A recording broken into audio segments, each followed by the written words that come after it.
तर त्या बुद्ध विहारात दरवर्षी 350 विद्यार्थी UPSC, MPSC, ज्या काही कॉम्पिटिटिव्ह एक्झाम पोलीस भरती याच्या तयारी करतात आणि त्यांचा दरवर्षीचा बाबासाहेब आंबेडकरांचं आपण बाजार समितीच्या सभागृहामध्ये जनतेसमोर ठेवलं होतं. त्याचा जर तुम्ही अभ्यास केला त्या काळामध्ये माणसाला माणूस म्हणून वागणूक मिळत नव्हती.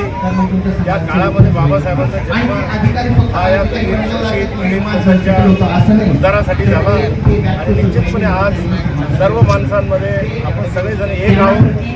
समता, स्वातंत्र्य, बंधुभाव ही संस्कृती बाबासाहेबांनी राबवली. म्हणूनच आज बाबासाहेबांचं संविधान या सर्व पवित्र ग्रंथात इतकंच महत्त्व त्या संविधानाला आहे. म्हणून या बाबासाहेबांच्या जयंतीनिमित्त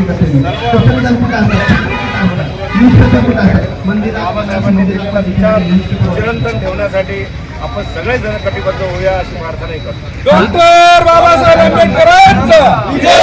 डॉक्टर बाबासाहेब आंबेडकरांचा जय.